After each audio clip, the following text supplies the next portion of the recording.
पालघरमधील वाढवण बंदराच्या कामाचा मुख्यमंत्री फडणवीसांनी घेतला आढावा। वाढवण बंदरासह पालघर जिल्ह्यातील पायाभूत सुविधांच्या उभारणीची केली पाहणी।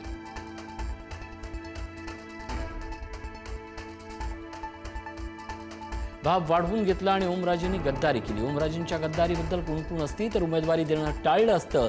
धाराशिवचे खासदार ओमराजे निंबाळकरांवर उद्धव ठाकरेंची सडकून टीका।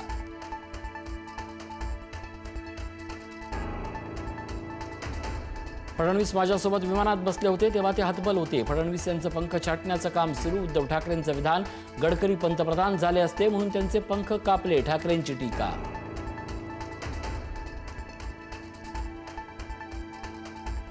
मी कर्जमुक्ती केली होती, महायुती सरकार कर्जमाफी देतंय, ठाकरेंची टीका। माफी गुन्हेगारांना दिली जाते, शेतकऱ्यांना नाही।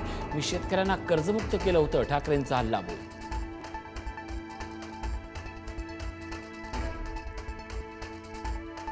परभणीतील सभेतून संजय राऊतांची संजय जाधवांवर टीका। शिवायची लाखोली वाहत साधला निशाणा, चापटी मारून नाही तुडवून दाखवणार, राऊतांचा इशारा। तर मोदींना 12 वर्षात विकास सापडला नाही, यांना काय विकास सापडणार, राऊतांचा टोला।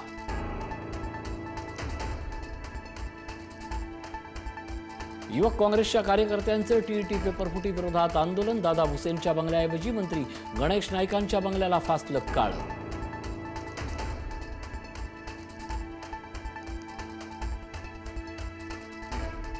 सिया गोयल आणि चेतन चौधरीची 9 तासांनी चौकशी संपली। केतन अग्रवाल हत्येच्या रिक्रिएशन वेळी सिया चेतननं समाधानकारक उत्तर दिल्याची पोलिसांची माहिती। उद्या सिया चेतनला न्यायालयात करणार हजर।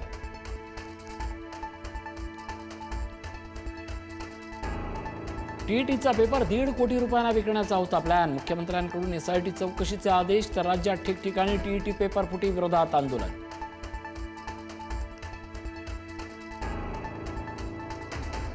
प्रसिद्ध चित्रपट दिग्दर्शक रोहित शेट्टी यांना धमकी। 20 कोटी रुपयांच्या खंडणीची धमकी। बिश्नोई टोळीच्या नावे ऑडिओ क्लिपद्वारे धमकी। पैसे न दिल्यास थेट रोहित शेट्टी यांना लक्ष करण्याचा इशारा।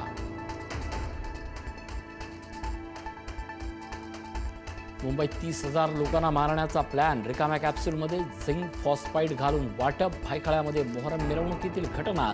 आरोपी पेन किलरच्या नावाखाली वाटत होता विषारी गोळ्या।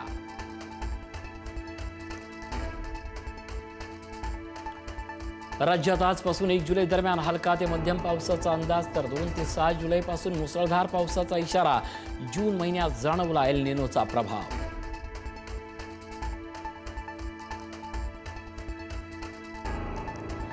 चार दिवसाच्या विश्रांतीनंतर रत्नागिरी जिल्ह्यात मान्सून पुन्हा सक्रिय। मुंबई गोवा महामार्गावरील वालोपे परिसरात साचलं पाणी।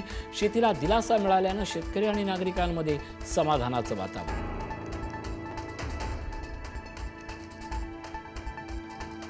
मुंबईला सर्वाधिक पाणी पुरवठा करणाऱ्या तानसा तलावानं गाठला तळ। धरणात अवघा 0.77% पाणी साठा शिल्लक। 2 दिवसात तानसातून पाणी पुरवठा बंद होण्याची शक्यता।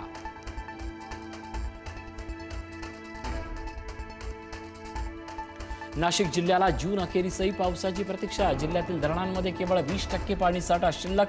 गंगापूर धरणातील पाणी साठा थेट 30%वर। पाऊस लांबल्यास आठवड्यातून 2 दिवस पाणी कपातीची शक्यता।